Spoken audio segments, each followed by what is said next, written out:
Assalamualaikum warahmatullahi wabarakatuh.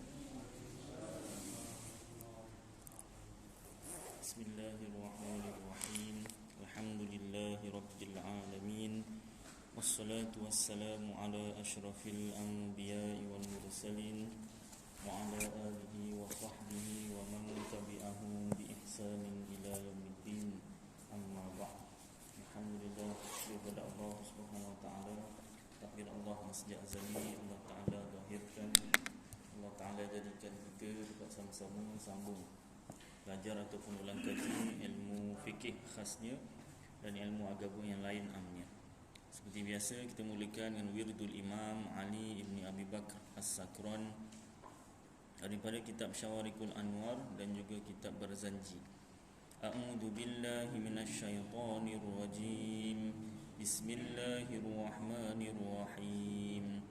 Allahumma inni ihtattu bidarbillah tuluhu ma syaa Allah kufluhu la ilaha illallah babuhu Muhammadur Rasulullah sallallahu alaihi wasallam saqafuhu la hawla wa la quwwata illa billah al-aliyyil azim ahata bina min bismillahirrahmanirrahim alhamdulillahi rabbil alamin arrahmanirrahim maliki yaumiddin iyyaka na'budu wa iyyaka nasta'in ihdinas siratal mustaqim siratal ladzina an'amta 'alaihim ghairil maghdubi 'alaihim waladdallin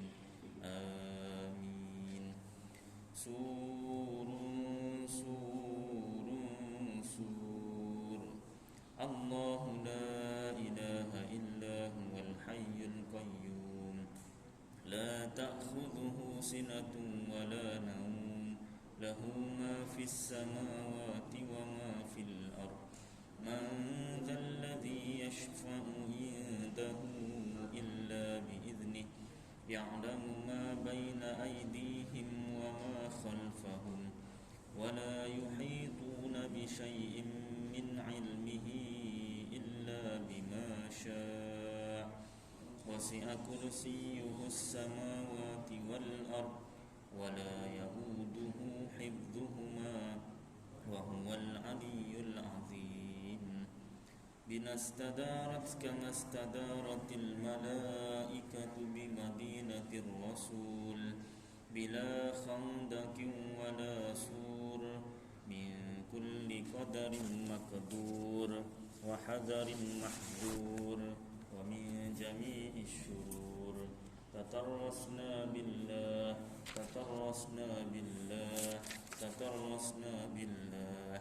min aduwina wa aduwillah min sati arshillah ila qa'i ardillah bimi'ati alfi la hawla wa la quwwata illa billah al-aliyyil azim azimatuhu la tanshaqqu bimi'ati alfi la hawla wa la quwwata illa billah al-aliyyil azim san'atuhu la tanqati'u bimi'ati alfi la hawla wa la quwwata illa billah al-aliyyil azim Allahumma in ahadun aradani bisu' minal jinni wal insi wal wuhush min basharin aw syaitanin aw sultanin aw waswas fardud nadharahum fi intikas wa qulubahum fi waswas wa aydiyahum fi iflas wa awbiqahum minar rijli ila ar-ra's la fi sahlin yajda' wa la fi jabalin yatla' bimi'ati alfi la hawla wa la quwwata illa billah al-aliyyil azim wa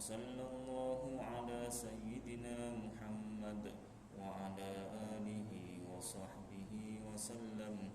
Walhamdulillahi rabbil alamin.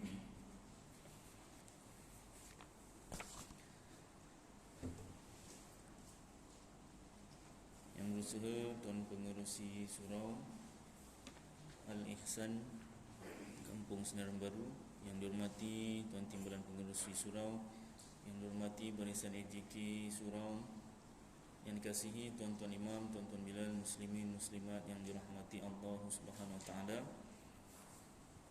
Minta maaf minggu lepas saya sakit perut, tak dapat hadir. Terima kasih atas doa tuan-tuan semua. Baik, kita sambung kitab Idaman Penuntut pada menghuraikan yang kusut ilmu fikih oleh Al-Haji Abdul Ghani bin Al-Haji Yahya, penggal yang pertama. Atas permintaan jemaah, kita masuk pada bab udhiyah, iaitu bab korban. Memandangkan tak lama lagi akan masuk bulan Zulhijjah, iaitu hari raya Idul Adha pada 10 Zulhijjah, ataupun hari raya korban. Jadi ibadat yang digalakkan iaitu korban. Ke surat 178.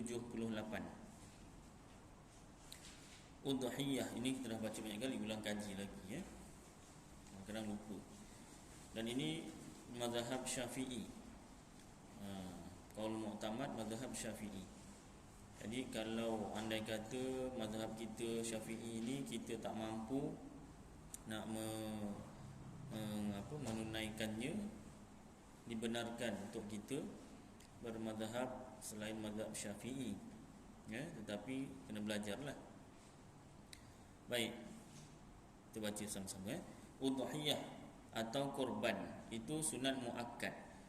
Jadi hukumnya sunat muakkad, sunat yang dituntut bagi orang haji atau orang yang tidak mengerjakan haji. Buat haji pun sunat muakkad, tak buat haji pun sunat muakkad. Tiada wajib ia melainkan jika dinazarkan. Korban ni tak wajib kecuali dinazarkan, janji dengan Allah Ta'ala. Jadi nazar tu macam mana? Seperti dikatanya, kerana Allah wajib atas aku berkorban.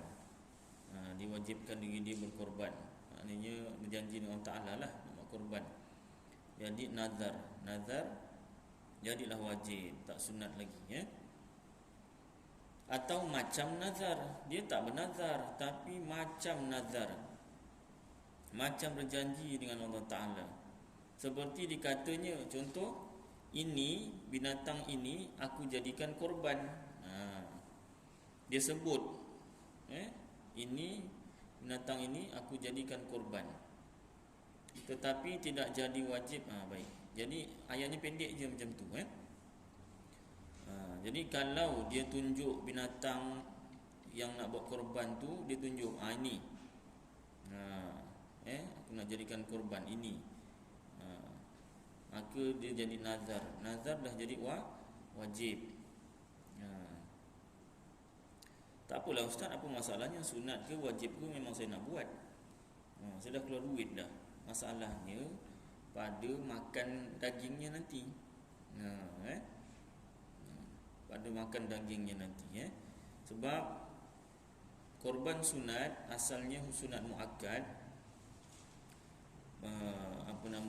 Boleh yang buat korban itu makan 1/3 daripada daging tersebut.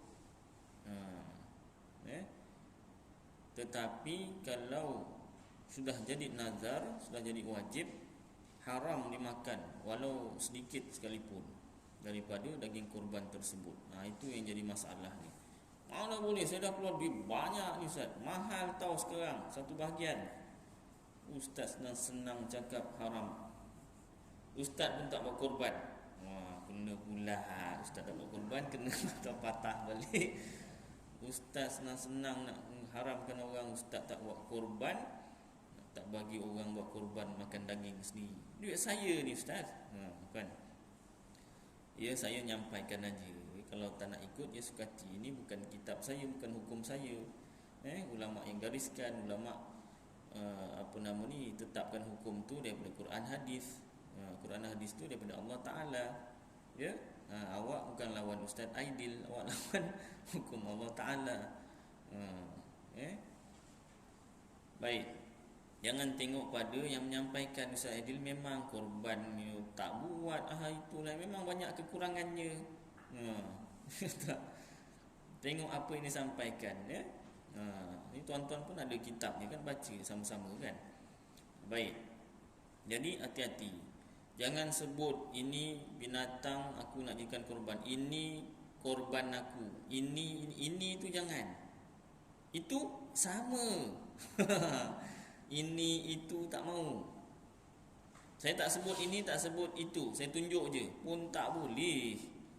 Dia menunjukkan seolah-olah tunjuk tu sebut inilah ataupun itu. Tapi macam mana?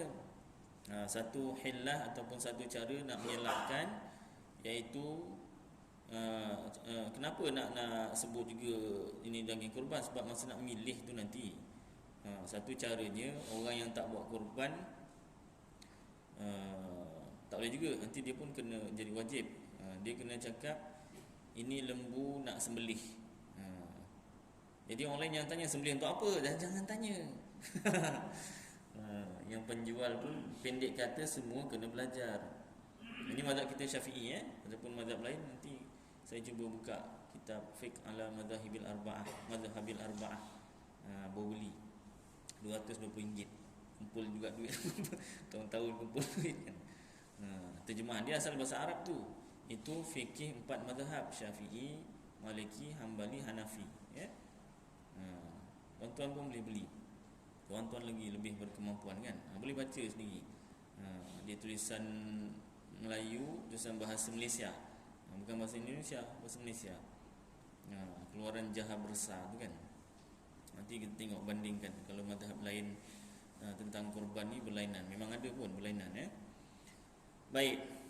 Tapi ini kita belajar mazhab kita dulu, Syafi'i, ya. Jadi jangan tunjuk, jangan sebut ini itu. Kalau nak pilih tu, masa nak pilih apa nama ni, dia biasa timbang. Dia timbang. Kalau tuan-tuan pernah pergi, saya pernah ikut sekali, apa nama ni, dia timbang, kita setuju ke tak setuju. Kalau berat dia sekian-sekian, setuju, dah. Yang ini tak setuju, kurang kan. Jadi masa tu pilihlah, kita pilih macam tu. Kemudian masa itu masa pilih lembu.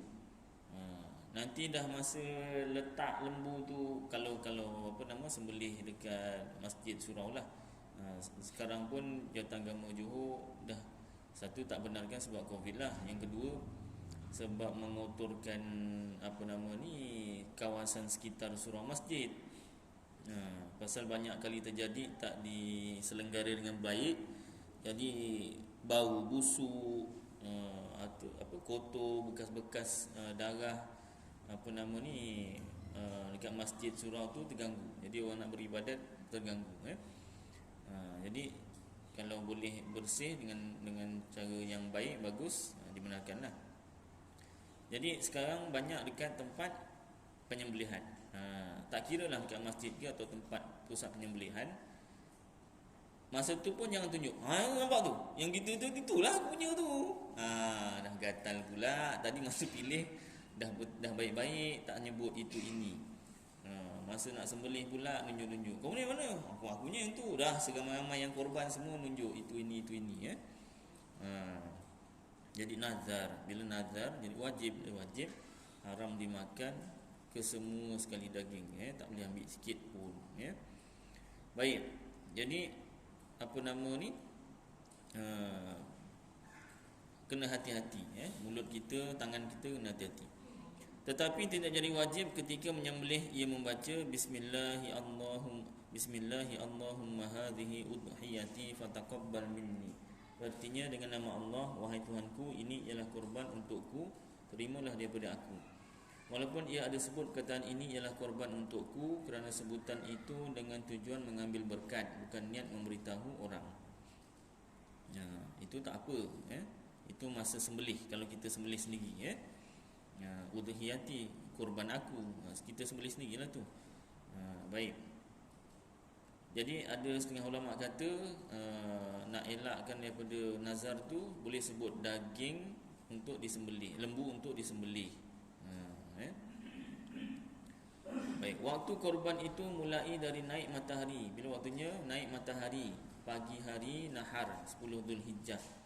Tetapi yang afdalnya ditangguhkan sehingga matahari naik sekadar 7 kaki. Itu lebih kurang waktu isyraq atau duha, 16 minit selepas 16 minit selepas matahari terbit. Asal waktu untuk korban tu matahari terbit dah boleh, waktu syuruk, subuh habis tu. Tapi afdal ditangguhkan kadar 7 kaki, iaitu 16 minit selepas waktu habis waktu subuh, waktu syuruk, itu waktu isyraq lah, atau waktu duha. Dan berkekalan waktunya hingga jatuh matahari hari 13. Jatuh matahari itu terbenam matahari, maghrib lah, hari 13 Zulhijjah. Jadi 10, 11, 12, 13, ada 4 hari untuk korban. Binatang yang sah dibuat korban itu ialah unta, lembu, kerbau, biri-biri atau kambing. Unta boleh buat korban untuk 7 orang. Demikian juga lembu dan kerbau secara share, kongsi. Dari itu boleh 1 atau 2 share untuk korban. Ada orang pernah tanya, Ustaz, kenapa mesti 7? 6 tak boleh ke? Dah ulama kata 7 lah. Sibuk lah nak 6 lah, apalah. Habis apanya Ustaz? Tak tahu. Tak ada, saya tak belajar lagi mendalam 6 boleh ke tidak, 5 boleh. Kalau nak juga awak ambil 2 bahagian, jadilah 6. Orang lain semua satu nama. Tang awak ambil 2 nama. Dah jadi 6 kan? Dah settle. Nak sangat 6. Kalau saya nak 7 bahagian tu semua nama saya, tu kira seko lah tu. 7 bahagian lagi, dah awak nama awak semua tu. Baik. Dari itu boleh 1 atau 2 share untuk korban dan bakinya 5 share untuk dimakan atau untuk dijual atau sebagainya. Boleh kongsi. Yang korban tu 1 je, yang lain semua bukan untuk korban, boleh dalam seekor lembu tu. Ada yang untuk dimakan saja nak makan, beli daging fresh, boleh. Atau untuk dijual, saya beli nak buat jual balik, boleh. Atau sebagainya. Pada unta disyaratkan berumur 5 tahun masuk ke 6. Ini umur ni kena tanya dengan penternak. Tapi penternak kena jujur lah. Dia nak untung belum 5 tahun sudah jual. Kita pun tak tahu, 5 tahun 5 tahun. Kita pun beli. Itu kita tak tahu kan. Itu berurusan dengan Ta'ala lah nanti, penternaknya kalau dia menipu. Jadi penternak kena tahu umur birthday unta ni, kena tahu. Jangan birthday di sendiri. Birthday anak, bini, keluarga je. Birthday unta ni kena tahulah. Tak payahlah buat birthday party. Cuma rekod tu kena ada. Unta ni sekian-sekian, berapa umurnya. Dan pada tak boleh agak-agak. Ini rasa dalam dah 5 tahun ni rasa. Tak boleh rasa, tak boleh. Dan tu sebab penternak kena jaga-jagalah. Ambil berat ke perhatian ni. Dan pada lembu, kerbau dan kambing berumur 2 tahun masuk ke 3, 2 tahun lebih. Unta je 5 tahun lebih, kerbau, lembu, kambing 2 tahun lebih. Dan pada biri-biri berumur setahun. Biri-biri boleh umur setahun lebih, atau sudah bersalin 2 batang gigi hadapan. Yang mana dululah, macam kereta kan nak servis. Ni apa nama ni, 10,000 kilometer ataupun 6 bulan, yang mana datang dulu. Ini pun sama. Umurnya setahun tapi belum bersalin 2 batang gigi, boleh. Biri-birinya belum umur setahun tapi dah bersalin 2 batang gigi hadapan. Maknanya gigi susunya dah patah, dah tercabut, dia tumbuh gigi kekal. Binatang pun ada gigi susu juga rupanya. Ingat manusia je tak. Cuma dia tak pergi ke doktor gigi lah. Sikit gigi tak ada. Payah juga pergi doktor, klinik Doktor Selamat. Kenapa bising kambing kat luar tu giginya patah nak doktor? Nak injek pula kan. Tak adalah setakat ni. Dia diam aja, patah dah tumbuh balik yang baru kan. Dia tak ada macam kita kan, sakit gigi apa. Bagus pula Allah tak nak jadikan kan. Macam kita pun macam tak nampak. Yalah kita tak bela, tak ternak kambing, tak tahulah. Rupa ada binatang pun ada bersalin gigi susunya tu Sekalipun belum cukup umurnya setahun, boleh mana yang satu yang pergi dulu. Yang sampai dulu. Padahal bersalinnya itu selepas umur 6 bulan ke atas. Tapi mesti 6 bulan ke atas lah. 7 bulan, 8 bulan, 9 bulan ke atas. Dah setahun tak tumbuh, dah boleh. Pasal apa? Dah setahun. Dan lagi syaratnya binatang itu tiada cacat. Ini pun kurang diambil perhatian. Mazhab kita Syafi'i tegas sebab korban ni tiada cacat. Binatang korban ni kita nak persembahkan pada Allah Ta'ala. Pengorbanan kita pada Allah Ta'ala. Jadi binatang yang nak kita korbankan ni mesti yang terbaik. Tak boleh cacat. Seperti contoh tiada bertelinga, tak ada telinga. Tak apalah nak sembelih pun tak boleh. Mazhab kita Syafi'i tak boleh. Atau ekornya telah terpotong. Ekor ada terpotong. Tak boleh. Mesti perfect. Yang gila, macam mana kita nak tahu dia gila ustaz?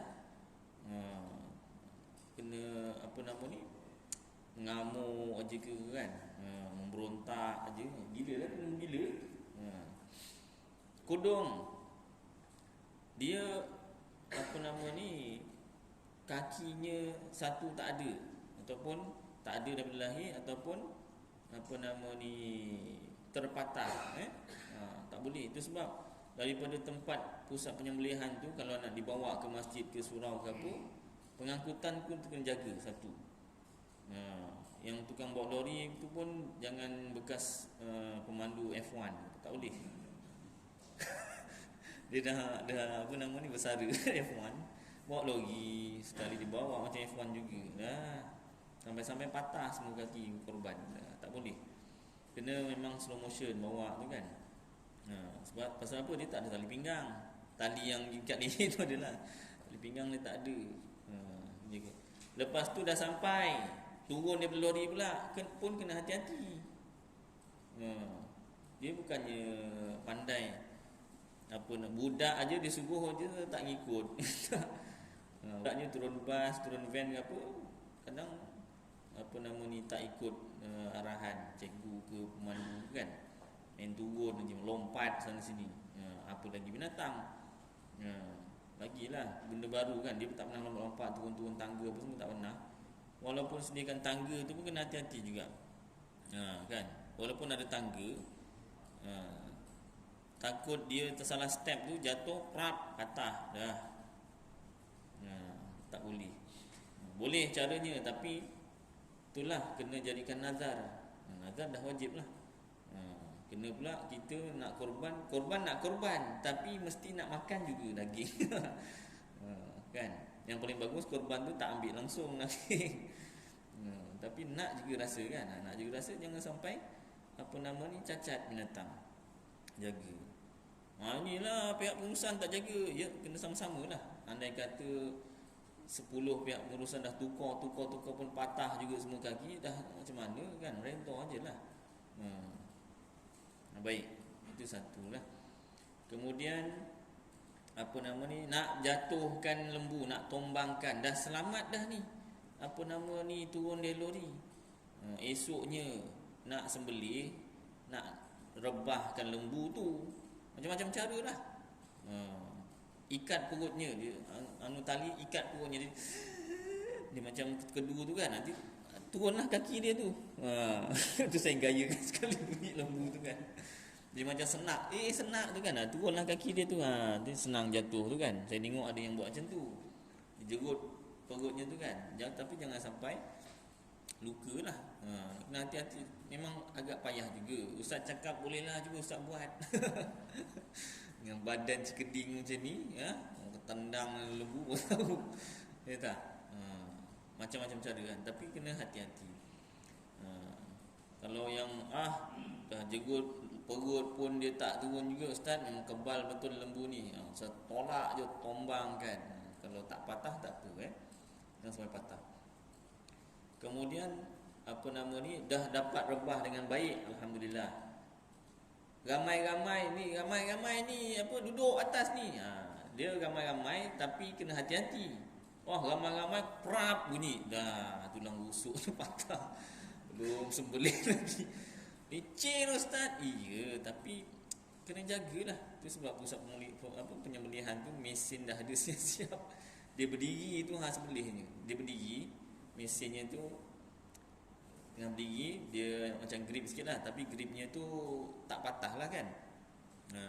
Kemudian disengatkan itu, dah sembelih je tinggal. Jadi itu pun mesinnya pegang kan. Dia dah ada grip siap-siap lah. Itu kalau dekat pusat penyembelihan yang moden lah, ada mesin tu semua kan. Kalau tradisional ni memang kena jaga betul-betul. Timpu-timpu, lembunya bergerak. Gerak sikit je. Yang penting kakinya tu tak nendang. Badan tu gerak-gerak sikit biasalah. Cuma kepalanya tu, yang penting kepalanya dengan kaki. Badan tu biasa memang gerak. Kepala pasal apa? Tukang sembelih nak sembelih. Kepala tak dijaga kan, pisaunya tu nyembelih yang lain nanti. Bahaya.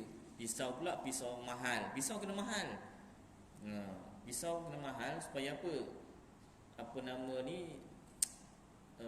Tajam lah, supaya putus uratnya tu kan, urat merih tu, salur makanan dan salur udara tu. Kalau tak cukup tajam, pisau biasa, pisau murah, kita nak jimat Ustaz, nanti siksa binatang tu dah macam biola jadinya. Dia tak bunyi aja.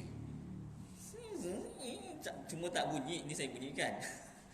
Gesek tak load, gesek tak load. Dah macam biola gitu kan. Macam biola ni, siksa binatang. Pisau mau tajam. Baik. Jadi pegang kepala tu, tanduk dia. Kalau ada tanduk. Tak ada tanduk pandai nak pegang apa-apa kan. Kemudian kaki. Kaki ni pula nak jaga supaya tak kena tendang. Biasa orang ikat 4 sekali. Dalam kitab ulama mazhab kita Syafi'i, sunat dilepaskan kaki dia, sunat direbahkan tu menghadap kiblat. Lembunya maknanya diiringkan sebelah kanan menghadap kiblat, macam mayat lah. Macam mayat kan? Macam jenazah. Miring sebelah kanan, kalau sana kiblat, miring sebelah kanan menghadapkan kiblat.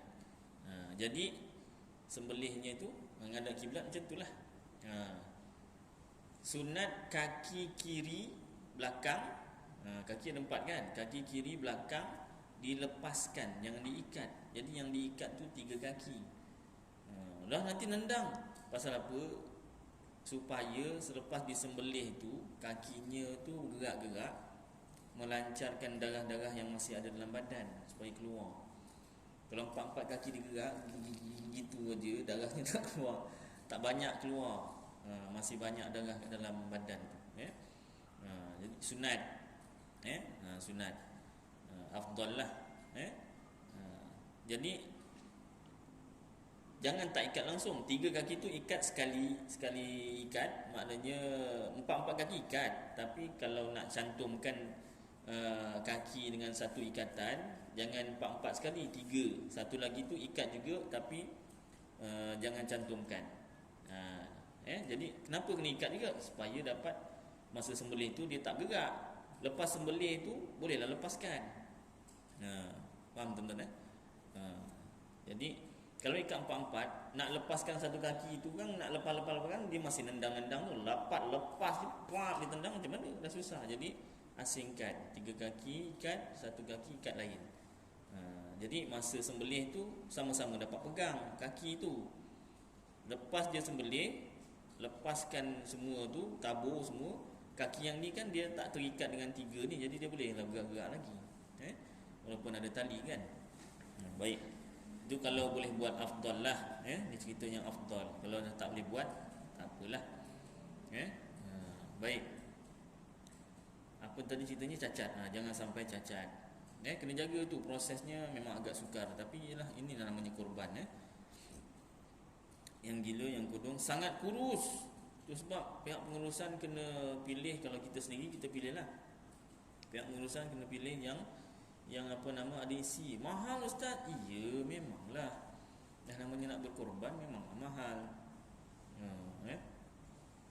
Baik, jangan kita cari ni korban yang paling murah di dunia. Wah, nak berkorban tapi nak yang paling murah. Macam tak kena. Kalau betul-betul nak korban, memang kena cari yang baik. Ikutlah kemampuan. Janganlah sampai nak murah sampai kurus sangat. Kurus sangat, nampak tulang aja. Dalam mazhab kita Syafi'i pun tak sah. Ini semua ni kalau berlaku lah, andai kata berlaku yang tak bertelinga lah, masalahnya yang cacat ni lah kiranya ni, boleh juga buat korban, tetapi dengan syarat nazar. Itu je caranya. Yang buta, macam mana kita nak tahu dia buta ustaz? Dia bukan pakai cermin mata, rabun ke apa, cermin mata, rabun kan. Ini buta. Dia bukan pakai tongkat. Penternak tahulah. Tapi kalau kita nak cek juga, kita acah ke kan, macam tu ke apa ke, bagi apa nama ni, rumput ke apa kan, tapi dia boleh hidup kan. Suruh dia jalan ke apa, terlanggar kayu ke pokok ke apa, buta lah tu kan, dan sebagainya. Pendek kata yang cacat lah, tak sah kalau untuk korban sunat. Kalau korban wajib sah. Disyaratkan berniat korban ketika menyembelihnya. Kalau kita sendiri sembelih, disyaratkan, maknanya kalau tak niat tak sah korban. Masa sembelih tu kita kena niat. Masalahnya 7 bahagian, takkan 7 orang sekali pegang apa nama parang. Itu biasa birthday pegang potong kek tu, birthday dengan mamai pegang. Ni biasa kalau korban seorang je yang pegang. Pula 7 bahagian tu semua orang lain-lain kan, bukan orang yang sama kan. Jadi macam mana caranya? Kita wakilkan niat. Sama ada sembelih sendiri atau wakil. Kalau kita berkorban tapi yang tukang sembelih orang lain, masa dia sembelih tu kita niat. Kita tak perlulah pegang parang tu.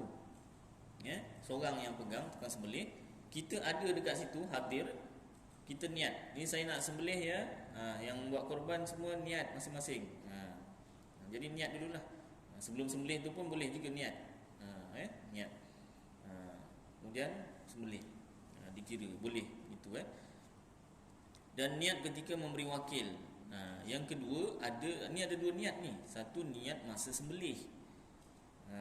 Satu lagi memberi wakil. Maksudnya memberi wakil ni dia tak dapat hadir. Dia tak dapat hadir, jadi diwakilkan niat. So tukang sembelih tu yang kena bacakan niatnya. Tu kena ada, kalau apa nama ni, masa sembelih tu kena ada yang tukang pegang nama tu. Dia nak sembelih je, nak tengok nama, macam mana, susah. Jadi seorang pegang list, lembu nombor 1, dibacakan niat. Contoh apa nama ni, inilah korban, siapa nama disebutkan, Ahmad bin Paijan contohnya. Kan, inilah korban siapa, sebut lagi 7 nama tu disebutkan nama. Baru sembelih korban. Jadi masa yang Ahmad bin siapa nama tadi? Parjo. Ahmad bin Parjo tadi, dia kan tak dapat datang, outstation, maklumlah. Raya haji pun outstation, ada urusan, busy. Dia orang yang busy. Jadi mungkin dia doktor pakar ke, mungkin tak dapat cuti. Doktor pakar cuti payah semua, terkorban semua pesakit ni. Contohlah kan. Jadi dia wakilkan niat. Contoh nama penyembelih Ustaz Ridwan contohnya. Ustaz Ridwan bin Pandil contohnya. Sebut nama betul. Jadi Ustaz Ridwan, saya wakilkan Ustaz Ridwan untuk niatkan korban saya masa sembelih. kena sebut tu nama penyembelih. Tak boleh saya wakilkan pihak pengurusan lah. Tak kisahlah siapa-siapa, tak boleh. Kena tentukan siapa orang ni. Jadi pihak pengurusan kalau nak buat wakil orang yang penyembelih, biasa memang orang korban ni memang diwakilkan orang yang sembelih dan wakilkan niat. Package tu bukan setakat wakil sembelih, wakilkan niat sekali. Pasal apa, memang ramai yang outstation. Jadi dia kena ada dua niat lah. Satu, kita niatkan wakil sembelih. Yang kedua, kena niat wakil niat saya lupa niat satu, niat wakil sembelih. Kalau tak silap saya ada dua. Ya, wakil niat dan wakil sembelih. Wakil niat, wakil sembelih. Ya, betul. Saya wakilkan Ustaz Ridwan untuk sembelih korban saya. Kemudian saya wakilkan Ustaz Ridwan untuk niatkan untuk saya. Macam tu ya. Nanti saya semak balik dia punya niat yang penuh yang paling kurang macam itulah. Saya niatkan Ustaz Ridwan untuk sembelih, saya wakilkan Ustaz Ridwan untuk sembelih, saya wakilkan Ustaz Ridwan untuk niat korban. Baik. Jadi dua niat kat situ. Dua wakil, dua niat. Haram makan korban wajib. Ni dia tegaskan tadi ini bahagiannya ni. Ujung pada awal tu tadi, ini penerangan dia. Haram makan korban wajib. Tadi yang nazar tadi tu yang jadi masalah. Awak nak makan daging tu. Sedangkan hukumnya haram makan korban wajib. Nazar tadi tu. Bahkan hendaklah disedekahkan kesemuanya.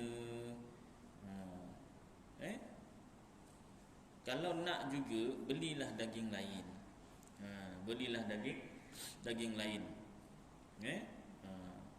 Awak kan memang banyak duit, belilah daging lain, tak apa.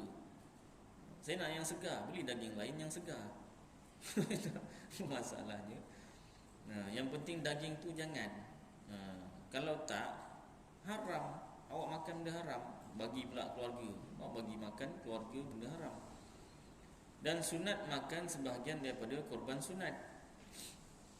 Cerita pasal sunat makan sebahagian daripada korban sunat ni pula, manakala yang baginya disedekahkan mentah-mentah kepada fakir miskin.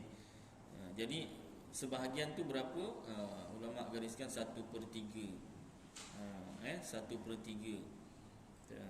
Tapi pihak pengurusan tak boleh tetapkan terus. Contohnya si A ni dia nak buat korban dan dia nak semua sekali daging tu, dia sendiri yang nak bahagikan kepada fakir miskin.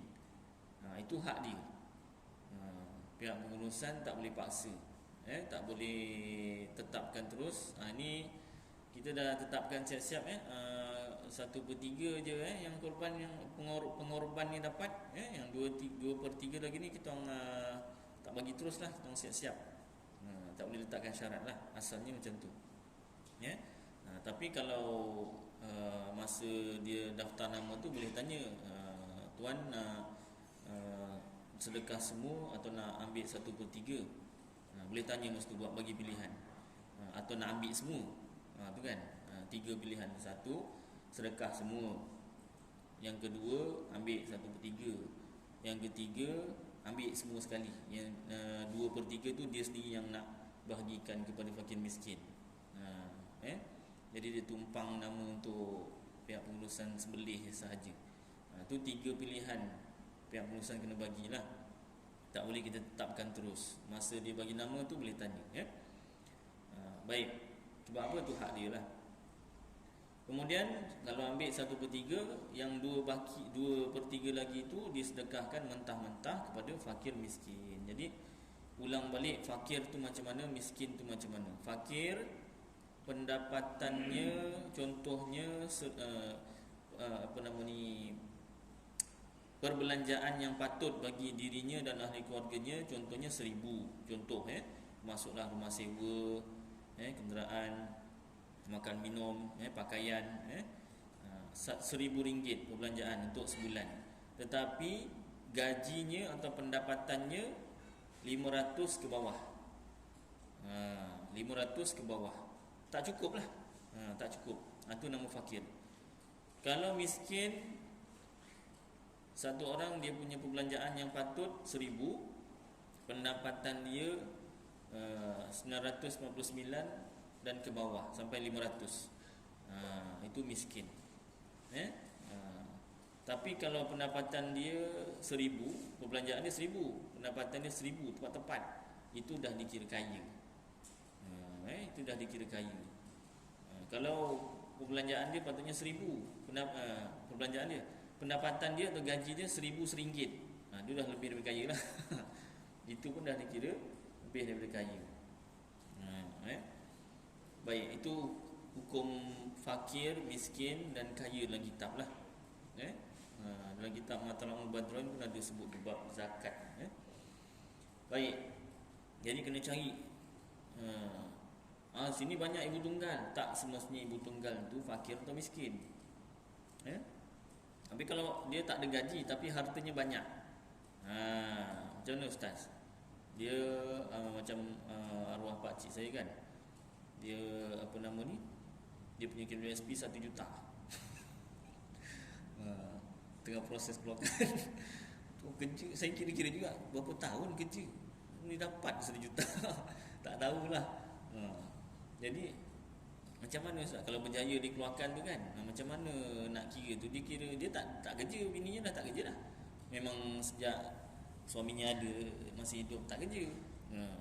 Dan meninggal ni pun tak kerja lah. Jadi macam mana? Itu dalam kitab Matala'ul Badroin dikira umurnya 60 ke 70 tahun. Yang saya mak balik 60 tahun kalau tak silap saya. Harta tu dibahagikan baki umurnya lagi 60 tahun tu. Keperluannya. Kalau katalah perbelanjaannya 1,000 sebulan, 1,000 kali dengan katalah lagi 10 tahun nak cecah 50 tahun. Katalah umurnya sekarang 50, lagi 10 tahun. Dapat tak dia punya perbelanjaannya tu 1,000 juga? Kalau lebih daripada 1,000 sebulan dikira kaya. Kalau kurang daripada 1,000 sebulan miskin. Kalau 500 ke bawah sebulan fakir. Macam tu kiranya. Kalau dia tak kerja, tak ada gaji tapi ada harta banyak contohnya, itu kalau kira harta banyak. Kalau harta sikit tak payah kira. Kan hartanya sikit, 10,000 je ada, umurnya pula baru 30. Wah, panjang lagi masa tu 30. Ajal ketentuan maut kan di tangan Tuhan Ustaz. Ya, tapi ni nak kira syariatnya ni. Cara nak kiranya macam tu, dianggarkan umurnya 60 tahun. Baik, sambung. Itu nak cari orang fakir miskin atau diberi kepada orang kaya sebagai hadiah. Dah orang fakir tak ada, miskin tak ada Ustaz, semua kaya. Kalau orang kaya diberikan sebagai hadiah. Tapi mesti dua-dua ada.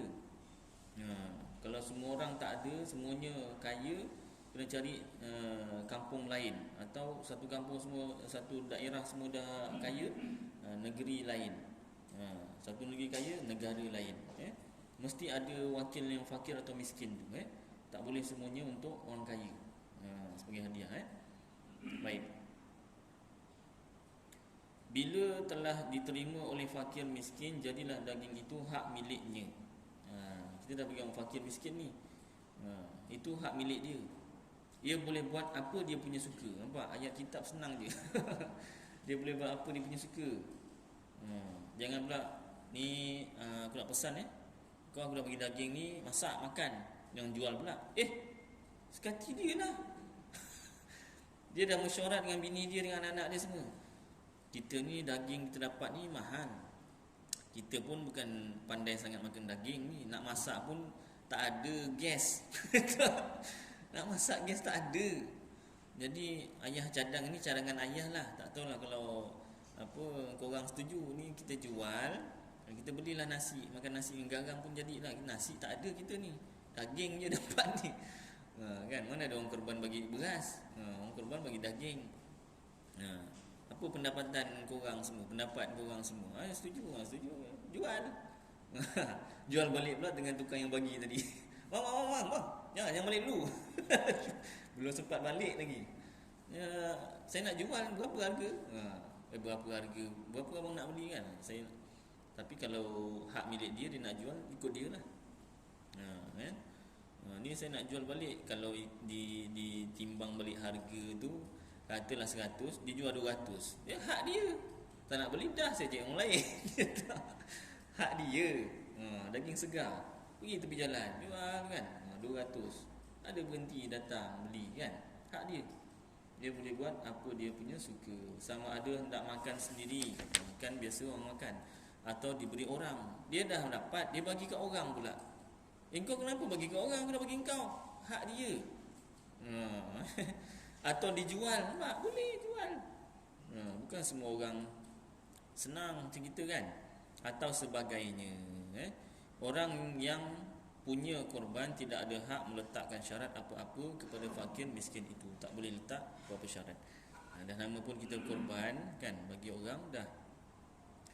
Haram dijual korban oleh orang yang mempunyainya. Kalau kita yang buat korban, haram kita jual.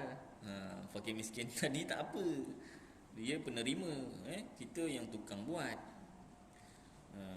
Sama ada dagingnya, atau tulangnya, atau kulitnya, atau bulunya, tak boleh. Alah tulang Ustaz orang tak makan, tak boleh. Alah kulit Ustaz orang tak nak, tak boleh. Atau bulunya tak boleh jual, tak boleh. Bagi tak apa. Dan haram juga benda-benda itu jadi upah kepada tukang sembelih. Tapi tak boleh bagi Ustaz. Boleh bagi, tapi jangan niatkan upah. Niatkan dia kalau orang kaya sebagai hadiah, kalau dia orang miskin sebagai sedekah lah. Azan dulu insya. Disambung sikit. Baik, kita sambung sikit. Saya buka sikit daripada kitab Matla'ul Badrain wa Majma'ul Bahrain bagi Syekh Muhammad bin Ismail Daud Khatani, ulama Khatani, surat 81. Kita slogan maju dulu Dan afdalnya, pada tengah-tengah muka suratnya. Dan afdalnya ia bersedekah kepada fakir dan miskin dengan sekaliannya. Yang afdal sedekah semua sekali, melainkan beberapa suap, mengambil tabarruk, keberkatan dengan dia. Maka jika tiada diperbuat seperti yang tersebut, maka hendaklah ia bersedekah dengan 1/3. 1/3 tu 1/3 kepada fakir dan miskin daripada muslimin, dan diberi hadiah 1/3, yakni 1/3 kepada orang yang kaya-kaya daripada muslimin, dan ia makan 1/3 1/3 daripadanya. Jadi kena ada juga orang miskin Maka tiada harus diberi sesuatu daripada udhiyah kepada fakir dan miskin kafir zimmi. Kalau orang fakir miskin kafir tak boleh, haram. Hingga jikalau mengambil oleh fuqara'ul muslimin akan udhiyah atas jalan sedekah, dan orang yang kayanya atas jalan hadiah, haram atas mereka itu bersedekah dan hadiah dengan sesuatu daripadanya kepada kafir zimmi. Demikian lagi menjual kepada mereka. Jadi penerima korban tadi itu, walaupun dia berhak buat apa-apa sahaja, tetapi tak boleh kepada orang bukan Islam, orang kafir sama ada dia nak sedekah kepada orang bukan Islam, hadiah kepada orang bukan Islam, ataupun nak jual kepada orang bukan Islam, tak boleh. Dia kena jual dengan orang yang Islam juga Baik. Jadi sebelum ni pernah kita bincangkan, kalau andai kata lembu yang digunakan tu bermasalah, kita buat silang tu kan, buat silang, tapi ada syarat lah. Syaratnya yang menyilang tu orang yang ada yang fakir, ada yang kaya. Bukan semuanya kaya Contoh lembu A, lembu B.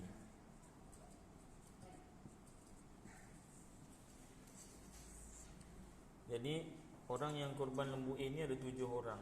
1, 2, 3, 4, 5, 6, 7. 3, 4, 5, 6, 7. 1, 2, 3, 4, 5, 6, 7. Ataupun yang sini saya buat ABC supaya tak keliru. Ahmad Badrul. Siapa? Dusuki, Elina apa contohlah. Farhan, Gani. Si tak tahu apa nama. Chong tak boleh pula. Cik Ta boleh tak Cik Ta. Baik. Jadi lembu A ni cacat. Itulah masalahnya, cacat ke ataupun gatal. Salah apa, si orang yang buat korban ni kata, ni lah lembu kita, ni lembu kita ni, lembu kita ni, bukan yang tu kan, ni. Masing-masing kan kumpul. Bila kumpul tu macam-macam lah. Yang mana itu je? Ni. Ya, ini yang semua tunjuk. Ini habis. Jadi bila macam tu dia jadi nazar. Bila nazar haram makan. Jadi salah satu cara tu silang tu macam mana? Bila dah sembelih tadi, si yang 1, 2, 3 sampai 7 ni dia tak boleh makan langsung lembu A ni. Dia kena sedekahkan semua sekali kepada orang lain, sama ada orang fakir, miskin ataupun hadiah kepada orang kaya. Jadi tergantung kat situ. Si lembu B pun sama perangai, yang bukan lembunya. Lembu tak ada masalah. Yang apa nama ni, penama korban ni semua sama rupanya dengan lembu A. Oh, itu lembu A kan lembu kita yang ni bukan. Ni lembu kita dah semua tunjuk contohnya. Jadi sama kesnya. Sama ada lembunya cacat ataupun orangnya yang cacat. Cacat ilmu lah. Maknanya pergi tunjuk dah jadi nazar. Jadi pun sama, si 1, 2, 3 sampai 7 tak boleh ambil semua sekali. Yang A, B, C sampai G pun tak boleh ambil semua sekali. Jadi caranya, kalau adalah di kalangan apa nama ni, yang 1, 2, 3 sampai 7 ni orang fakir atau miskin, atau kalau fakir miskin dia tak buat korban kan. Tapi ada juga tak semestinya orang kaya je buat. Dia kumpul duit korban tu daripada kecil, contohnya kan 10 sen contohlah. Tapi dia still miskin. Dari segi kita tak boleh tengok ni buat korban ni mesti kaya. Tak mesti. Mungkin katalah yang ramai-ramai ni 1 ni miskin, ramai-ramai ni G yang miskin. Jadi maknanya lembu yang dah siap dilapah tadi, lembu B, boleh diberikan kepada apa nama ni, penama lembu A tadi. Sebab ada yang miskin kita bagi sebagai sedekah, yang kaya sebagai hadiah. Manakala lembu si A ni tadi bila dah dilapah, diberikan kepada penama lembu B ni tadi. Kalau yang kaya sebagai hadiah, yang miskin sebagai sedekah. Ya, saya. Ya?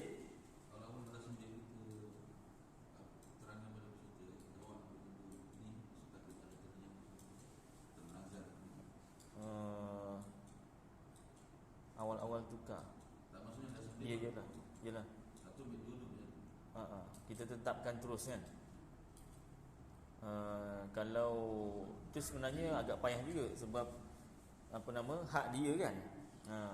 Saya tak ada tunjuk apa-apa, saya tahulah, saya dah belajar. Jangan pernah rendahkan saya contohnya. Ngamuk. Pasal lembu A lagi besar kan, nampak lagi besar tu kan. Lembu B yang kecil sikit kan. Jadi yang penama lembu A kata tak boleh, saya tak nak tukar, saya dah jaga dah, saya tak ada tunjuk apa-apa pun. Saya nak lembu saya, tu hak dia lah. Kalau macam tu lah. Kita pun kalau nak mudah memang kita tetapkan terus. Tapi kalau dia setujulah. Kalau dia tak setuju, cakap awal cakap dia kan. Kalau pasal apa kita nak mengelakkan, beritahu dia lah, mengelakkan satu, ada sebarang kecacatan. Kita tak tahu daripada prosesnya tu kan. Sampai ke hujung proses tu boleh berlaku ke sebarang kecacatan yang apa, yang empap ramai-ramai kan, perap tu kan. Dah hujung-hujung dah tu kan. Kemudian takut juga awak lah ada tunjuk ke apa ke, excited kan, setahun sekali first time pula tu korban. Wah, kumpul duit yang kumpul duit 10% tadi tu lah. Excited kan, dah dapat korban kali pertama, tunjuk pula. Takut berlaku macam tu. Jadi kami pihak pengurusan menetapkan awak akan ambil daging lembu bi, bukan semua, 1/3 lah masing-masing tu kan. Tapi kalau nak semua pun boleh, pun kena cakap juga awal-awal. Nak ambil semua, ambil 1/3 saja ataupun sedekah semua. Itu kena bagi pilihan, 3 pilihan. Ya? Maksimum dia boleh ambil semua. Kalau yang nazar tadi tu tak boleh ambil semua. Yang korban sunat dia boleh ambil semua sekali. Maknanya dia sendiri yang kena bagikan kepada fakir miskin. Tak, saya nak bagi sendiri. Itu hak dia lah.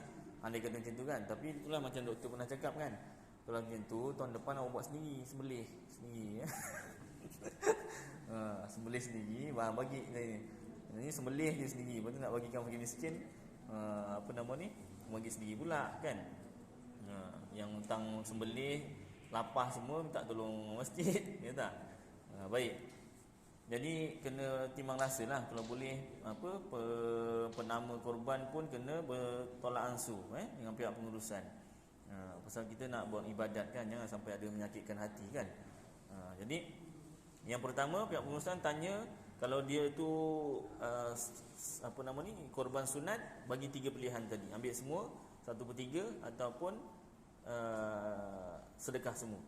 Kemudian kita terangkan juga, kalau andai kata lembu cacat ataupun ada kesalahan awak sendiri sampai jadi nazar, jadi kami cadangkan supaya ambil terus lembu B punya daging, dan orang penama lembu B ambil terus daging lembu A. Mudahlah, 1/3 lah ataupun berapa yang awak nak tadi. Kalau setuju, alhamdulillah lah. Kalau tak setuju, terpulang pada awak lah. Awak sendiri yang tanggung lah kalau apa-apa berlaku. Boleh buat macam tu.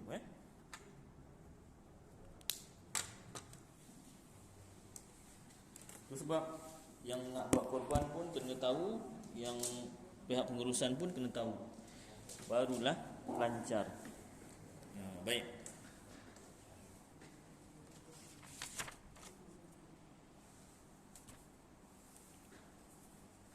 Sambung Haram dijual korban oleh yang mempunyainya, sama ada dagingnya atau tulangnya atau kulitnya atau bulunya, dan haram juga benda-benda itu jadi upah kepada tukang sembelih. Kalau nak bagi kepada tukang sembelih, syaratnya, satu, sebagai hadiah kalau dia orang kaya, yang kedua sebagai sedekah kalau dia orang fakir atau miskin.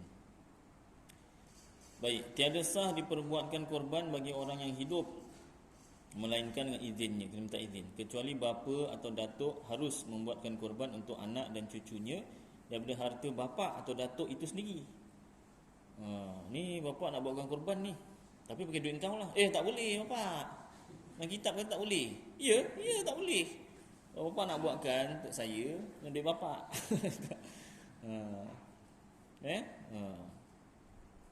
Kita sebagai mak bapak kena jaga juga. Kadang orang bagi duit raya.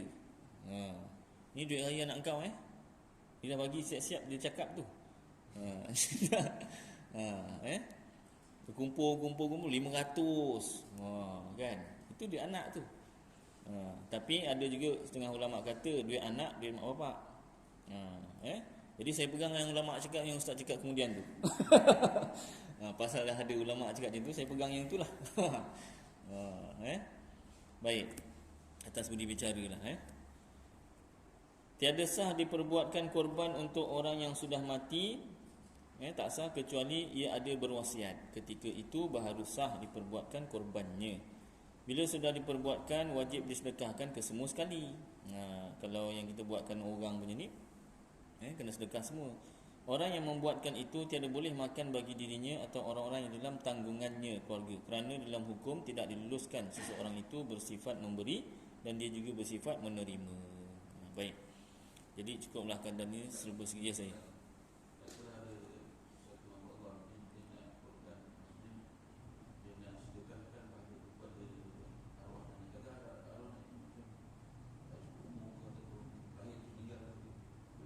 Boleh. Kalau sedekahkan pahala tak ada masalah. Yang ini yang tak boleh tu buatkan korban. Kita sendiri buat korban.